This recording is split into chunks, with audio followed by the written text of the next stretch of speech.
Bom, pessoal, boa noite. Mais uma sessão didática aqui da Abramed, hoje com a presença ilustríssima da nossa mais recente reumatologista, doutora Camila Martins, né, Camis? Vai falar um pouquinho para a gente hoje sobre emergências reumatológicas, né, que é um assunto que traz muita ansiedade para os emergencistas, algo muito difícil, muito específico, mas tenho certeza que hoje vai ser um pouquinho mais fácil, né, Camis? Eu espero que sim, tá? Então, só para falar,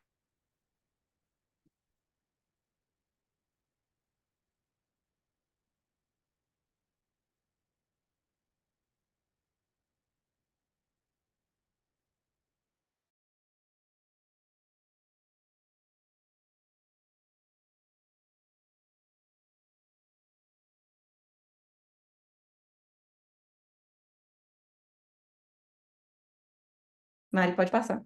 Então, o roteiro que a gente não pode perder é alguma antecipação. Tá tudo bem com a gravação, Tamires? Tudo certo? Tá sim, é só que caiu aqui minha Ah, internet um minutinho, mas deu certo de novo. ah, então tá bom. Alguns problemas que a gente tem que antecipar na emergência e, muito brevemente, se a gente puder discutir depois a mais, alguma coisa de manejo de imunossupressores. Pode passar. Então, o primeiro caso clínico, ele é um paciente que veio para mim do Isoleta, ele é um homem de 25 anos, e a situação dele foi uma anemia de repercussão hemodinâmica com sintomas iniciados há 3 semanas. Ele me falava que ele era pedreiro, tinha saído, notar que ele começou a ficar muito cansado. Um cansaço assim que inicialmente ele percebeu que era só para subir escadas, que ele estava ficando muito taquicárdico, uma coisa que não tinha acontecido nem no trabalho dele, mas ele estava mais tranquilo porque ele estava de férias. Quando ele começou a ficar esse cansaço para andar no plano, ele resolveu procurar o pronto atendimento. Não tinha nenhuma história de trauma ou esterilização de sangramento previamente rígido, não etilista ou tabagista, e não tinha nenhuma exposição ocupacional relevante. No exame físico chamava atenção o paciente taquicárdico, hipocorado ictérico, sem hepatospleno ou linfadenogalias, não estava febril.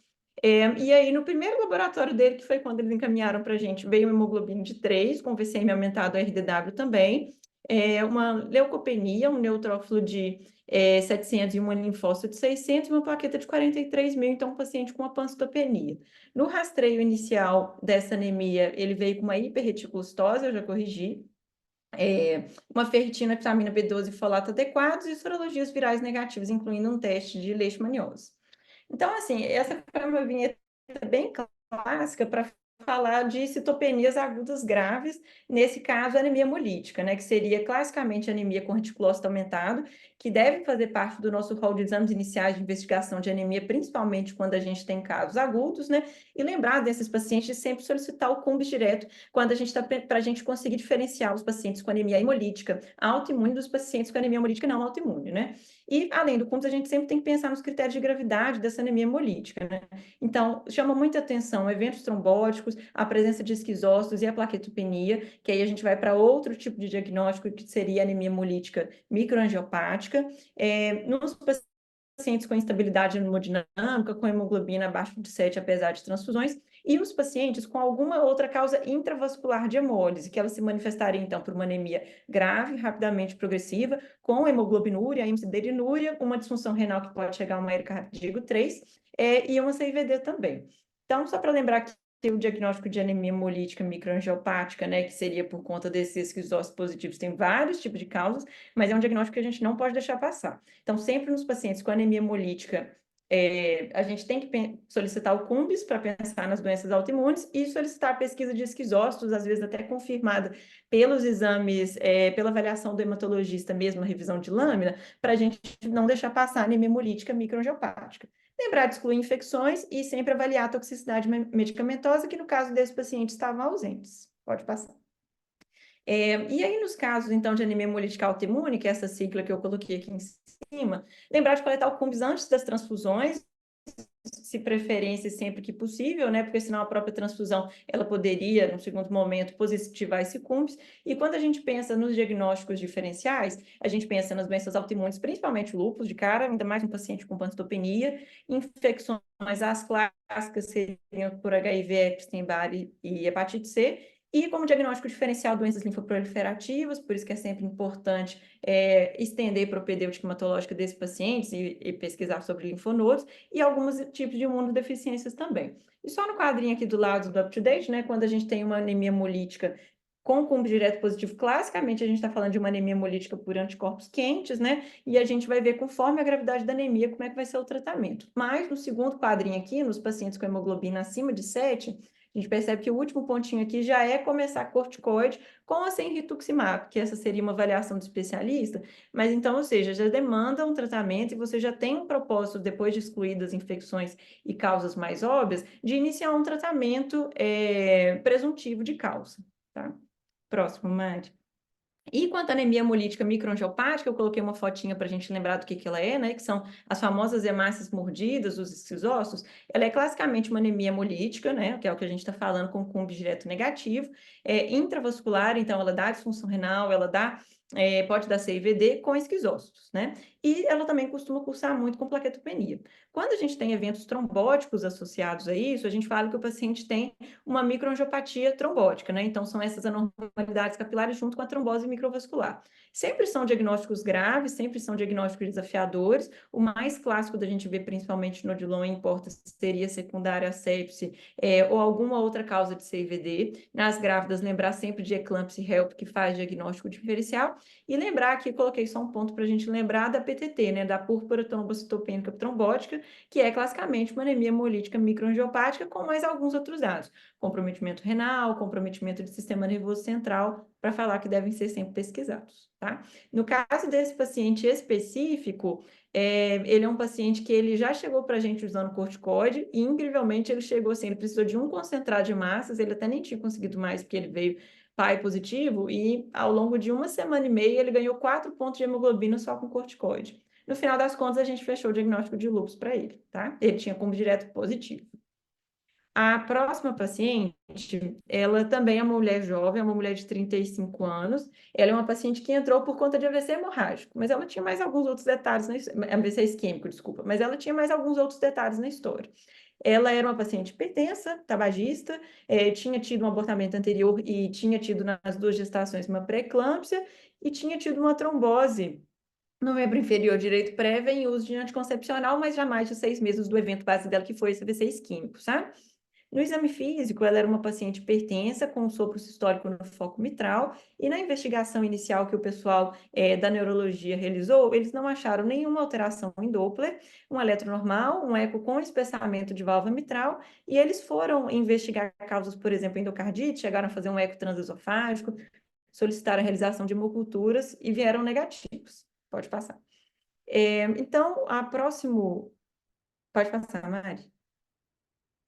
Então, o próximo slide também é um slide do UpToDate, só para a gente lembrar que nos pacientes com menos de 50 anos, a gente considera AVC em jovem, que no caso foi o dessa paciente, e a gente, assim, ao longo da idade, a gente vai tendo grandes variações, na verdade, das etiologias consideradas. Quando a gente vai ver os pacientes na casa dos 40, 35 anos, a gente já começa a ver aterosclerose, doença de pequenos vasos, que é mais compatível com os pacientes mais velhos. Mas quando a gente vai para a população mais jovem, né, principalmente com menos de 35 anos, a gente começa a ver muito cardioembólico, outras causas determinadas e até uma grande proporção de causas não determinadas. Então, só para lembrar que a gente precisa investigar extensamente esses pacientes, e essa em específico tem alguns dados a mais. Pode passar. Então, só assim, algumas causas assim que a gente sempre tem que pesquisar em pacientes jovens, eu tenho certeza que como a gente roda muito com a neuro, a gente vê bastante isso, mas o clássico são as doenças cardíacas e o abuso de substâncias, isso já foi exaustivamente investigado nessa paciente, notadamente endocardite, FA, outras arritmias.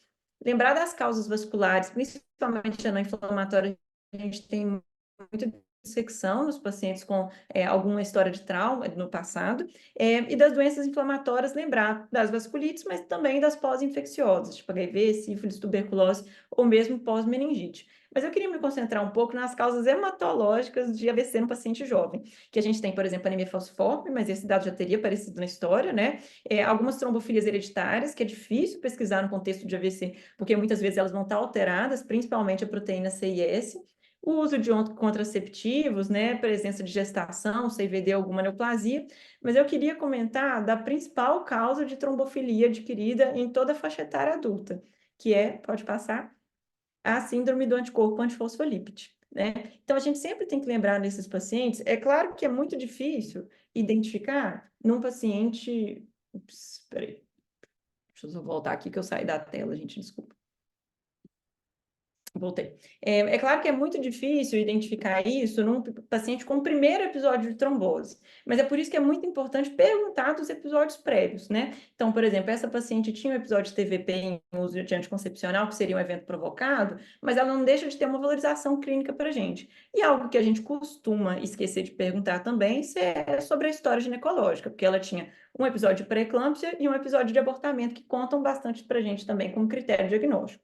Então, lembrar de eventos trombóticos arteriais e ou venosos, eles podem coexistir, perdas gestacionais, pré-eclâmpsia ou insuficiência placentária, lesão de microvasculatura, a gente vê muito livedo, vai ter uma foto depois, nefropatia que pode se manifestar simplesmente com uma hematúria no exame de urina, uma hematúria microscópica, ou até casos dramáticos de hemorragia alveolar, que você não sabe se anticoagula ou você sabe se espera.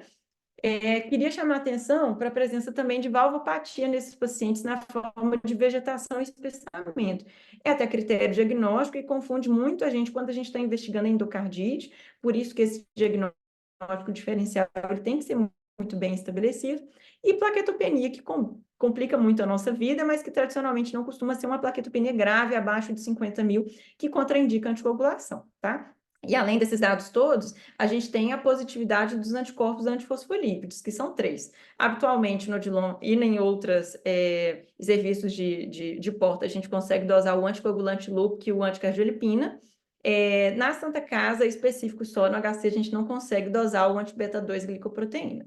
O anticardiolipina ele pode ser dosado em qualquer situação clínica, inclusive em anticoagulação, e o anticoagulante lúpico ele não deve ser dosado num paciente que já começou a anticoagulação, porque ele tem uma taxa muito grande de falso positivo e de falso negativo nesse contexto, sabe? Então, o ideal também seria coletar esses exames antes do início de anticoagulação, para facilitar a nossa vida, a nossa análise, tá? E queria chamar a atenção para um caso que a gente teve no meu R1, que foi com outro residente, mas que foi um caso bastante emblemático, de uma paciente que ela teve 3 episódios de trombose em uma semana, estando mesmo em anticoagulação, e um desses episódios foi um AVC. Bom, quando a gente fala de 3 ou mais órgãos ou sistemas afetados, tradicionalmente em uma semana, mas às vezes a gente consegue aumentar um pouco esse tempo devido à gravidade, a gente fala em SAF catastrófica. E realmente catastrófica, porque a mortalidade complicar com a anemia hemolítica microangiopática, que foi que a gente já falou, né, com esclerose positiva, hemólise intravascular, CIVD e insuficiência renal. E é claro que facilita muito se o paciente já tem um diagnóstico prévio de SAF ou de lúpus, mas muitas vezes o paciente não tem, é simplesmente a abertura do quadro. Quando o paciente abre esse quadro, pode passar, Mário. Quando o paciente abre esse quadro, geralmente a gente tenta pesquisar algum gatilho, alguma coisa que aconteceu. Tradicionalmente, a gente tem um gatilho infeccioso, mesmo que seja uma infecção boba. A gente tem alguns quadros que são mais clássicos, por exemplo, o uso de estrógeno, gestação, ou mesmo um lúpus em atividade, uma malignidade que a gente não sabia, ou mesmo uma cirurgia de urgência que não foi programada, sabe? Mas, às vezes, infelizmente, a gente não consegue achar um gatilho, é simplesmente algo que iria para acontecer. Pode passar, Mari. E só para lembrar, assim, que essas doenças, por mais que elas tenham um componente trombótico muito importante, a gente tem que lembrar que elas têm uma tendência muito aumentada a risco de sangramento, né? O que pode complicar um pouco o nosso tratamento. Então, só para lembrar que das manifestações, a gente sempre tem que pesquisar a disfunção renal, que quando vem com disfunção renal clara, com elevação de creatinina e ureia, fica mais fácil, mas a gente tem que pesquisar ativamente proteinúria e hematúria. Os pacientes podem complicar quanto com TEP, quanto insuficiência respiratória por hemorragia alveolar. Os quadros de sistema nervoso central são os mais clássicos de AVC, mas a gente também pode ter cefaleia ou mesmo convulsões. Lembrar da valvopatia e mesmo da endocardite asséptica, né, que seria, então, o espessamento ou mesmo a formação de vegetações na válvula por conta de um quadro inflamatório. Então, a gente tem que pesquisar exaustivamente o quadro infeccioso para ter certeza que não tem uma endocardite junto. Pode ter acometimento cutâneo, hepático, vasculopatia periférica levando à isquemia de extremidades e plaquetopenia e esquizócitos, microangiopatia trombótica. Lembrando que a plaquetopenia não costuma ser grave, mas a CIVD e a microangiopatia trombótica, sim. E aí o tratamento dos quadros de SAF, a gente não tem dúvida que precisa ser anticoagulação, a gente faz ponte, tem que ser Marivan, infelizmente. Eles fizeram já 3 ou 4 estudos tentando 3 DOACs diferentes e todos os estudos comparando com Marivan, eles tiveram que ser interrompidos antes por conta de aumento de eventos tromboembólicos, então infelizmente a gente não consegue usar pivaroxabana, principalmente nos casos que a gente tem tromboses arteriais.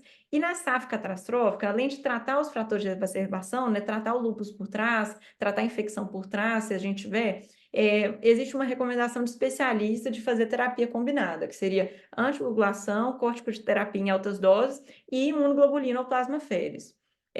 Pode passar, Mari? Isso vem de um estudo, na verdade, a gente não tem muitos pacientes com SAF no mundo, né? Então, eles fizeram esse registro que ele chama CAPS, um registro internacional que ele é coordenado na União Europeia, com 471 pacientes, e foi simplesmente um acompanhamento desses pacientes para avaliar desfecho conforme o tratamento instituído. Então, a gente não teve grupo controle, foi realmente quais pacientes, assim, eles permaneceram em qual grupo. Então, assim, dos 471 pacientes analisados, os pacientes que fizeram terapia tríplice, que foi essa, anticoagulação, corticoide, imunoglobulina ou plasmaféres, eles sobreviveram muito mais do que os pacientes que fizeram terapia única ou dupla e dos pacientes definitivamente sem tratamento, com uma sobrevida esperada só de 25%. Então, só para falar que os pacientes com SAF primária, a gente tem condição de tratar, que seria iniciar a anticoagulação imediatamente, mesmo na existência de um evento novo, né, o que deixa o pessoal da neuro doido, mas na SAF catastrófica a gente tem uma indicação formal de transferir esses pacientes para avaliação de imunoglobulina e plasmaféres, que a gente tem um dado indireto de que muda desfecho, muda mortalidade. Então, é a nossa melhor evidência no momento. Agora pode passar, Mário.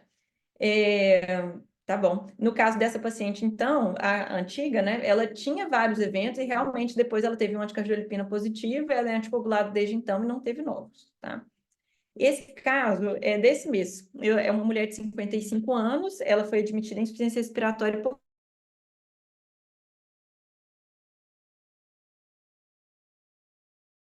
hipoxêmica. Viram que ela tinha 3 meses de evolução de um quadro de artrite de várias articulações, petecas em membros inferiores e parestesia de membros, uma dispneia progressiva aos mínimos esforço há 10 dias, que foi o motivo dela ter procurado o serviço de emergência, e ela foi realmente admitida em insuficiência respiratória demandando IOT.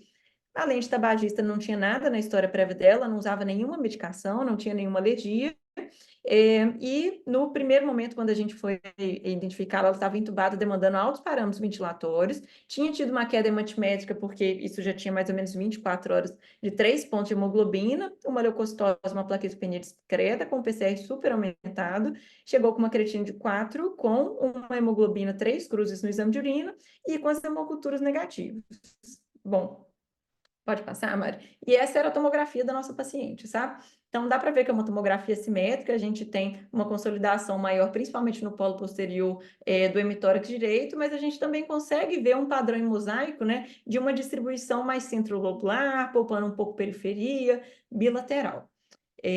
Essa foi a vinheta para introduzir, é isso mesmo, Mari, pode passar. Essa foi a vinheta para introduzir a clínica de hemorragia alveolar, né? Então, quando suspeitar?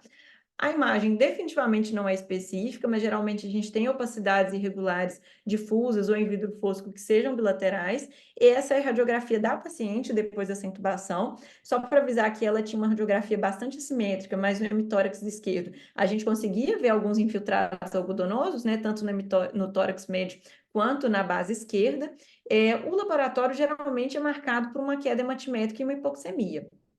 O lavado broncoalveolar, quando a gente tem dúvida, geralmente é um método usual para diagnóstico, que a gente vai ver sangue sequencialmente nas tentativas de lavado ou mesmo macrófagos com hemosiderina, e biópsia a gente definitivamente leva para os casos refratários, porque ela costuma ser um pouco rendimento e ser muito mórbida para o paciente. Pode passar, Mari? Mas só para avisar que quando a gente tem que suspeitar de hemorragia alveolar, a maioria dos pacientes vai se representar com dispneia e muitos terão hemoptise. Nesse caso, o paciente não teve, e só para lembrar que a hemoptise ela pode estar ausente até em um terço dos casos, inclusive graves, isso não necessariamente representar, assim, excluir o nosso diagnóstico ou deixar ele menos provável. É claro que quando ele é positivo, ele facilita bastante, né? Os pacientes podem ter tosse, dor torácica, febre, que complica um pouco a nossa vida, ainda mais com aquela imagem direita, e hipoxemia é bastante comum. A gente costuma ver os casos bastante dramáticos, né, dos pacientes que evoluem assim para insuficiência respiratória, mas só para lembrar que o paciente pode ter um quadro um pouco mais subagudo, né, um quadro um pouco mais arrastado, de algumas semanas de evolução, e mesmo assim se configurar por conta de capilarite. O diagnóstico diferencial ele é amplo, ele vai demandar uma boa investigação, mas eu queria lembrar principalmente das causas infecciosas, que a gente tem muito leptospirose e endocardite, algumas causas que são associadas a outras patologias, por exemplo, uso de anticoagulação, trombocitopenia, uso de medicamentos ou mesmo abuso de crack ou metanfetaminas, pacientes com SARA, por qualquer outra causa, que eles vão fazer um dano alveolar difuso, e aí por conta disso eles vão fazer uma hemorragia alveolar secundária. Isso acontece, mas a gente tem que lembrar, nesses casos, acender um alerta grande para algumas vasculites e doenças reumatológicas sistêmicas. Aí aqui eu vou destacar as vasculites associadas ao ANCA, né, que estão aqui representadas no quadro na parte superior à esquerda, que seria a granulomatose com poliangeite, a poliangeite microscópica, que para a gente não faz a menor diferença agora saber qual que é qual. Mas também lembrar do lúpus e do que a gente já mencionou, a SAF, que é uma doença caracteristicamente trombótica, ela também se apresenta com quadro de hemorragia alveolar. Pode passar, Mari. E aí, quando a gente vai tendo. E aí, só assim, algumas coisas que falam contra o diagnóstico de hemorragia alveolar, né? Uma hemoptise volumosa, acima de 500 ml, ela fala a favor de lesões endobrônquicas e não capilarite, né? Porque quando a gente está pensando em hemorragia alveolar, a gente está pensando em lesões de pequenos vasos, em lesões realmente alveolares, né? O distúrbio de coagulação nas doenças autoimunes, eles não são esperados, definitivamente nem na suspeita de vasculite, e a gente precisa excluir exaustivamente exposição ambiental, infecções, outras causas de SARA e valvopatia mitral, conforme eu já mencionei. E aí, o que a gente precisa assim, entender é que geralmente esses pacientes, essa paciente não tinha poliartrite, petequias e uma neuropatia periférica à toa. Geralmente, quando essas doenças elas se manifestam com hemorragia alveolar, é claro que elas podem vir isoladamente, mas geralmente elas já têm outras manifestações clínicas que já estavam acontecendo há algumas semanas e meses e que culminaram num quadro mais grave. Mas só para falar que na suspeita de vasculite, na suspeita de um quadro de hemorragia alveolar, a gente precisa examinar exaustivamente a pele, procurar plaquetopenia, né, por exemplo, pensando em SAF ou mesmo em lúpus, procurar lesões de vias aéreas superiores, otite, perfuração de septo, lesões oculares, ou acometimento renal, pensando nas vasculites associadas ao ANCA, procurar também neuropatia periférica, também pensando nas vasculites associadas ao ANCA, e pensar assim, então sempre perguntar exaustivamente para a família, já que esse paciente pode estar em insuficiência respiratória mesmo, se ele realmente não estava com sintomas antes. E aqui de diagnóstico infeccioso, só lembrar da hepatite C, que como ela cursa como vasculite específica, né, que seria a crioglobulinemia, ela também tem uma suspeita bastante aumentada nesses casos, tá? Quanto às fotos, eu só queria mostrar algumas coisas. O primeiro de tudo é que o exame de pele, ele é um exame de pele, mucosas e olho. Então, vou começar a falar um pouquinho, vou falar da primeira fileira. Na primeira fileira, a gente tem um paciente que existe, então, descrições assim breves, mas um eritema macular, que a gente consegue perceber que ele é elevado, então a gente consegue falar de uma situação palpável. Nesse caso, estava costando bastante, era uma vasculite urticariforme. Na segunda figura, a gente tem um paciente que, além de petequias, a gente percebe algumas púrpuras confluentes que formam vesículas e até ulceram. Esse, por exemplo, seria uma vasculite crioglobulínica. Na figura C, então, um paciente com uma necrose digital, muito comum nos pacientes com síndrome do anticorpo antifosfolípide. Nessa mãozinha direita, um paciente com espessamento cutâneo, que a gente consegue perceber uma pele lisa e bastante endurada, né? paciente que não consegue movimentar muito, que perdeu capacidade de amplitude de movimentos, não por conta da articulação de dor, mas por conta da pele, nos pacientes com esclerose sistêmica. Na figura E, um paciente com Lupton síndrome, né, síndrome do dedo azul, que a gente pode ver em outras patologias, inclusive infecciosas. Figura F, um paciente com livedo, isso é importante, assim, os tipos de livedo importam para a gente, não costuma ser um livedo tão clássico assim, obviamente, mas ele costuma aparecer, a gente precisa pesquisar. Figura G é um paciente com uma púrpura palpável, aí sem dúvidas, né, a gente consegue ver mais arroxeado, mais confluente e necrótico, esses quadros costumam ser bastante dolorosos. Aí na figura H a gente tem, então, nódulos eritematosos na face anterior das pernas, que a gente costuma falar muito, pensar muito em eritema nodoso, tipo sarcoidose ou BC. Úlceras orais, que a gente tem que lembrar de lúpus e BC também, rastro cutâneo, pacientes com rastro cutâneo específicos e alterações oculares que a gente precisa pesquisar exaustivamente, porque são comuns e também fazem parte do exame de pele. Tá? E então, lembrar, obviamente, a gente vai fazer suporte ventilatório hemodinâmico, vai corrigir coagulopatias, tentar tratar e descartar exaustivamente infecções, mas se a gente tiver vamos dizer assim, se a gente já tiver conseguido descartar a leptospirose, descartar infecções importantes, assim, já tiver uma segurança, o que geralmente a gente costuma levar em torno de 3 a 4 dias no máximo, a gente já consegue indicar a pulsoterapia em altas doses para esses pacientes, que a gente usa para todas as vasculites enquanto se aguarda o resultado específico, sabe? E terapias adicionais a gente costuma pulsar com ciclofosfamida, mas aí a gente tem que ter certeza que não tem infecção, usar plasmaféresis, usar imunoglobulina, mas essas são terapias de mais ou menos uma investigação de 7 a 10 dias, quando a gente já tem um diagnóstico um pouco mais firmado, tá? No caso dessa paciente, ela veio com uma vasculite associada ao ANCA, ela foi tratada com pulsoterapia com corticoide, ciclofosfamida. No momento, ela ainda encontra-se traqueostomizada em tentativa de desmame especial da VM e ela está internada tem 45 dias, tá? Dialisando, ainda não recuperou função renal. E, por fim, o nosso último quadro dessa leva de casos clínicos, vou falar de um homem de 52 anos, que ele se apresentou com uma oligoartrite aguda. Ele falou que há mais ou menos 10 dias ele começou com uma dor no corpo muito forte, uma poliartralgia, uma cefaleia e uma disúria. Num paciente de história prévia, só um etilismo importante, usuário de cocaína, e no exame físico ele tinha uma artrite em joelho direito e em tornozelo esquerdo.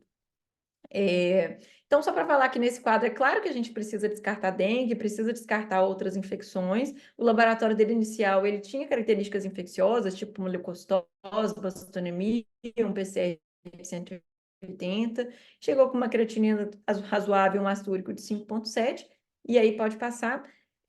Só para lembrar que toda artrite, principalmente monoartrite, mas também oligoartrite, ela deve ser puncionada. No caso, eu puncionei o joelho desse paciente, eu consegui tirar mais ou menos 80 ml de um líquido bastante turvo, e na análise a gente veio com 50 mil células, com 90% de polimorfonucleares e com a cultura negativa, infelizmente. Nesses casos, aí eu queria explorar um pouco os pacientes com diagnóstico possível ou confirmado de artrite séptica. Então, toda artrite aguda com suspeita infecciosa, ela deve ser puncionada. Eu até coloquei o sempre ali, porque assim, eu não aguento mais, tem que funcionar, não existe opção de não funcionar esses pacientes. Mesmo no paciente etilista com ácido úrico aumentado, que pode ser gota, a gente tem que funcionar. O joelho é a articulação acometida e, felizmente, a articulação mais fácil de ser funcionada. A gente tem um N de aprendizado de mais ou menos 5 joelhos para a gente conseguir funcionar adequadamente sozinho. E para lembrar que os quadros poliarticulares, eles não excluem a artrite séptica. Até 20% dos pacientes podem ter múltiplas articulações acometidas nos pacientes com artrite séptica, tá? E a análise do líquido sinovial é extremamente característica para a gente, porque a gente consegue dividir entre não inflamatório, inflamatório, séptico e hemorrágico. Os pacientes não inflamatórios, tipo osteoartrite, eles não vão ter quase nenhuma célula, eles vão ter menos de 2.000 células, vão ter cultura negativa e cristal negativo. Os pacientes com quadro inflamatório, por exemplo, aí entram artrite reumatoide, gota, a gente já vê uma celularidade aumentada, geralmente 2 a 20 mil. A gente consegue demonstrar cristais nesse líquido sinovial, inclusive é o diagnóstico confirmatório da gota, e as culturas vão ser negativas. E um líquido séptico, a gente vai ter mais de 20 mil células, mais de 75% de neutrófilos, e essas são as características mais importantes do líquido sinovial, porque a cultura, ela nem sempre é positiva, mesmo a gente colocando no frasco de uma cultura e mesmo a gente tendo uma técnica adequada, mesmo sem começar antibiótico antes. Para os pacientes que têm artrite séptica por germes típicos, por exemplo, Staphylococcus aureus, a gente tem um rendimento aproximado de 60% da cultura de líquido sinovial. Mas, por exemplo, os pacientes com artrite gonocócica, que foi o caso desse paciente, ele tinha desura, ele estava com letrite, a gente pediu o PCR urinário e era gonococo mesmo, a cultura veio negativa e isso não exclui a nossa possibilidade infecciosa, tá? Então, esses eram os take-home messages dos pacientes com artrite séptica, tá? Pode passar? E agora, só algumas oportunidades diagnósticas que a gente não pode perder, mesmo estando no politrauma, tá? Esse artigo do JAMA de 2005, ele é extremamente interessante. Eles pegaram num hospital específico, no departamento de emergência, radiografias de tórax de 500 pacientes que foram feitas por diversos motivos, sabe? Então, assim, eles não tinham nenhum motivo específico, mas é qualquer paciente que fez uma radiografia de tórax em PA perfil, eles pegaram para analisar esses pacientes com outro olhar.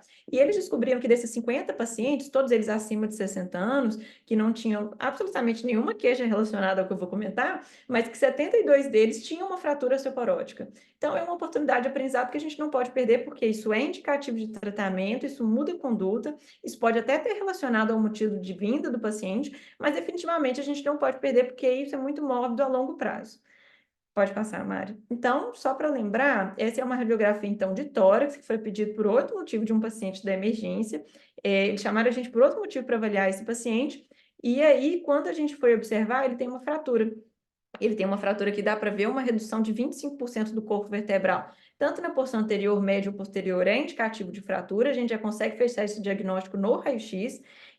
No caso aí é uma fratura tóraco-lombar, que é o lugar mais compatível, o lugar mais prevalente de fratura de vértebras. Esse paciente não tinha uma vértebra sintomática, uma fratura sintomática, mas já é indicação de tratamento e muda a conduta, tá? Próximo, Mari. E aí eu queria comentar agora de um outro caso que também a gente não pode deixar tratar, porque o tratamento e as complicações são bem importantes, mas em pacientes com mais de 50 anos, que têm um início agudo de cefaleia persistente, classicamente temporal, sintomas visuais, que pode ser uma perda visual aguda, diplopia, uma visão que liga e desliga, claudicação de mandíbula, que a pessoa fala que cansa para mastigar, né? Sintomas constitucionais como perda de peso, uma febre baixa, fadiga, dor e rigidez matinal na região cervical, cintura escapular e pélvica, nós estamos obrigados a pensar em arterite de células gigantes, pode passar, Mari, que é a vasculite mais comum da população idosa acima de 60 anos, né? E ela é uma emergência pelo risco de cegueira súbita e irreversível. Quando o paciente ele chega cego de um olho, a gente trata esse paciente não é para recuperar esse olho, porque se já tiver mais de 12 horas, ele já perdeu. A gente trata porque o risco de acometimento do outro olho é muito grande. Então, realmente o paciente pode ter uma cegueira bilateral se não tratado de imediato, tá? Pode passar, Mari?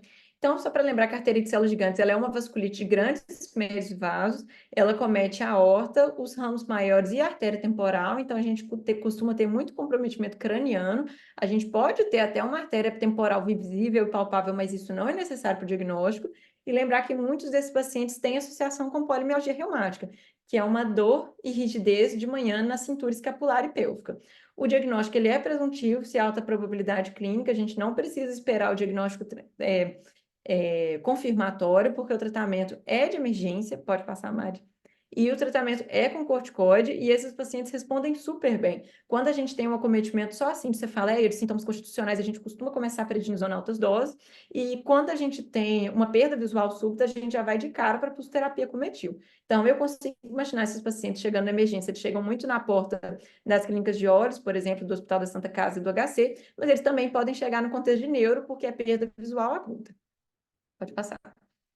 Então, esse último slide das oportunidades diagnósticas é só para assim, a gente tentar ter um script na nossa cabeça, que a gente sempre tem que pensar nos pacientes com alguma disfunção orgânica que é atípica e inexplicada, sabe? Tipo, uma pneumonia que tem anemia, uma disfunção renal sem nenhum fator de risco associado, algum comprometimento cardíaco que a gente definitivamente não consegue explicar, ou mesmo alguma coisa que foi tratada empiricamente e não melhorou, tipo aquela pneumonia que não melhora de jeito nenhum, sabe? Nesses casos, então, de uma manifestação de órgão-alvo grave, a gente tem indicação de procurar envolvimento sistêmico, lembrar das manifestações, então, de perguntar de pele, perguntar de articulação, examinar a boca do paciente, examinar os olhos, perguntar de úlceras genitais, né? Observar as medicações dele, fazer um exame físico detalhado, observar as unhas também, e aí a gente vai conseguir, então, excluir alguns diagnósticos diferenciais, lembrar sempre, então, de abuso de substâncias, infecções, principalmente endocardite, que dá muito quadro sistêmico, ou mesmo malignidade, para a gente conseguir pensar, então, em algum diagnóstico que a gente precisa entender propedêutico para doença reumatológica, tá? E agora, só assim, poucas coisas, eu já estou terminando a aula, tá? É só algumas antecipações de problemas. Que às vezes a gente, assim, eu tenho certeza que a gente faz direitinho toda essa propedêutica pré-intubação, essa preparação, mas alguns pacientes são muito complicados porque a gente teve problema. Por exemplo, a esclerose sistêmica ela é uma doença que ela cursa com um espessamento cutâneo muito importante, a ponto do paciente não conseguir abrir a boca adequadamente, sabe? Então, a gente percebe nessa paciente aqui que a gente já tem praticamente uma fissura, assim, na região labial, assim, de tanto que a pessoa tenta abrir a boca, uma desproporção dos dentes, eles parecem grandes, e nós tivemos um óbito no ano passado, porque uma paciente dessa entrou em insuficiência respiratória na enfermaria, e ela não, infelizmente, ela não conseguiu ser entubada, tá? Foi chamada anestesista, eles tentaram, antes de fazer a crico, que a cirurgia foi chamada, ela teve uma parada cardíaca, infelizmente, tá? Próximo, antecipação de problema nesses pacientes, lembrar muito de instabilidade e de que esses pacientes têm uma coluna cervical muito complicada no sentido de mobilidade, sabe? Os pacientes com artrite reumatoide, com espondilite anquilosante, principalmente com a doença de longa data com dano articular, eles podem ter muita subluxação atlantoaxial. Não é uma coisa que a gente vai conseguir fazer diagnóstico de emergência, mas a gente tem que lembrar que esses pacientes podem ter uma instabilidade, então a gente não deveria fazer uma hiperextensão importante na tentativa de intubação. E esse paciente da direita é um paciente clássico de um livro-texto com diagnóstico de espondilite anquilosante, que obviamente ela começa na região lombar, mas ela tem um acometimento cervical importante, com uma acentuação ela tem uma acentuação da cifose torácica importante e uma anteriorização cervical. Esse paciente ele não consegue deitar. Geralmente esses pacientes com quadros mais avançados, que felizmente a gente não costuma ver tanto mais, porque o tratamento avançou muito, eles dormem com 3, 4 travesseiros, porque eles não conseguem encostar a cabeça no travesseiro, tá? E, por fim, é só uma última antecipação de problemas.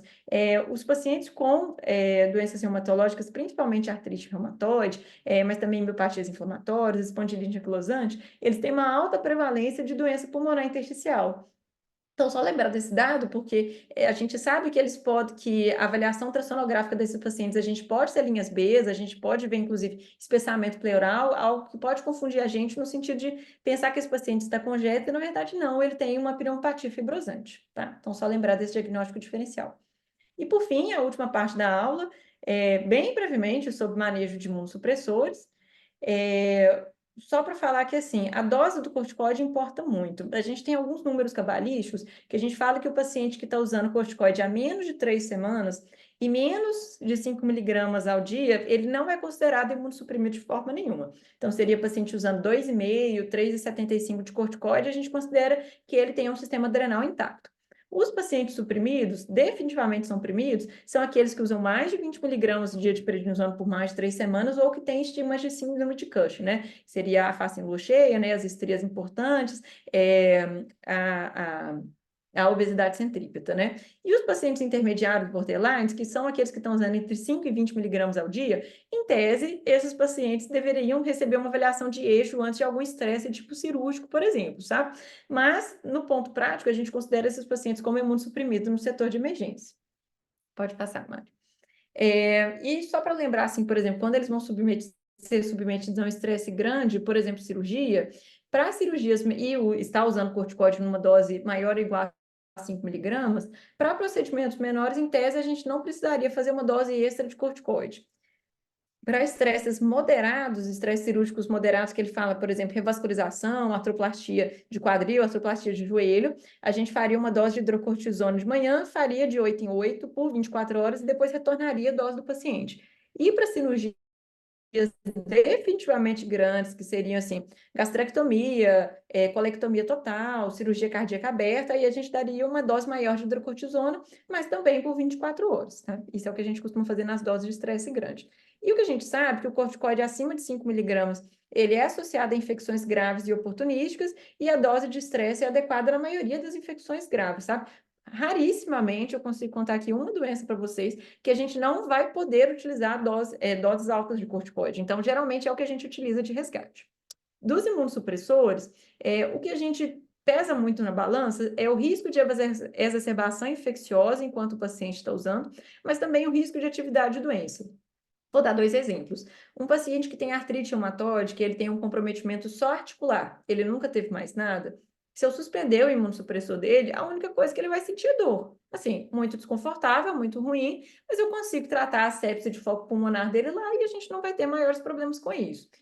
Isso é mais complicado quando a gente tem pacientes em que retornar à atividade de doença, às vezes, seria tão deletério quanto o paciente ter uma exacerbação infecciosa. Então, às vezes, o paciente tem comprometimento de sistema nervoso central, se a gente suspender o imunossupressor, ele corre o risco de ficar cego, ele pode voltar a ter uma nefrite lúpica, ele pode voltar a ter uma miocardite. Então, só para falar que isso não é tão simples, a gente costuma aumentar corticoide nos contextos de estresse agudo, sim, e podemos tentar ir para algumas terapias de resgate. A gente costuma resgatar com imunoglobulina, por exemplo, mas sempre balançando a necessidade de suspensão ou não de imunossupressores, conforme o que o paciente tem de doença. Então, essa é uma opinião extremamente individualizada, caso a caso. Só para falar, então, de algumas coisas, então, alguns remédios, a maioria dos remédios que a gente usa, por exemplo, para artrite reumatoide, só para citar alguns, então, metrexato, leflunomida, azathioprina, ciclosporina, micofenolato de mofetila, que também é usado nos pacientes com lúpus, ele fala que em infecções apenas graves, tipo sepse, esses medicamentos eles poderiam ser temporariamente descontinuados até melhora clínica. E, geralmente, a gente aumenta transitoriamente a dose de prednisona, igual contei, conforme as manifestações clínicas, né? E só para tentar, porque às vezes o paciente usa alguma medicação subcutânea endovenosa que tem tempo de meia-vida muito longo, né? Existem medicações que a gente faz mensal, medicações que a gente faz a cada 8 semanas, e isso tem que ser levado em consideração que o paciente vai ficar imunossuprimido em todo aquele tempo de meia-vida, né? E quanto a imunossupressores, só para falar de 2, assim, que a gente usa demais, principalmente a ciclofosfamida, que é um remédio barato, tem Nodilon, é só pedir para manipular que a farmácia faz, ela é a escolha em doenças reumatológicas com lesões de órgão-alvo. A gente faz infusões mensais ou quinzenais. A gente costuma resgatar a maioria dos casos de comprometimento de órgão-alvo, tipo sistema nervoso central, cardíaco e renal, com essa medicação. A gente espera uma neutropenia grande 15 dias depois dessa infusão, inclusive um alto risco de infecções e de pneumocistose. E só para falar assim, bem brevemente do rituximab, que ele é uma das medicações mais potentes que a gente tem, nos pacientes reumatológicos que eles fizeram uma corte, nos pacientes que pegaram Covid, apenas os pacientes com rituximab eles tiveram um aumento de mortalidade expressivo, sabe? Porque ele é associado a infecções graves e maior mortalidade.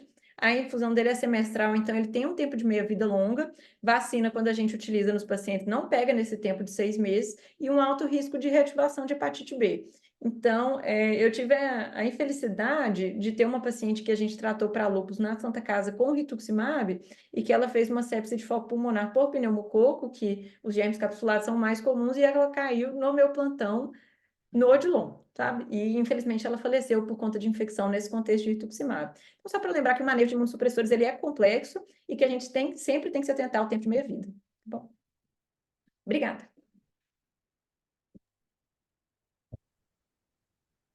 Ah, várias dúvidas que eu tinha.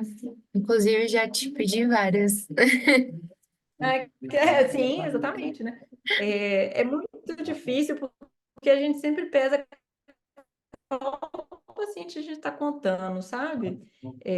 Tradicionalmente, os pacientes com artrite reumatoide, a gente sempre suspende, sabe? Um supressor, a gente consegue aumentar dose de corticoide agudo, sabe? Nos pacientes com lúpus e com vasculite, esse diagnóstico é bem mais, essa decisão é bem mais complexa.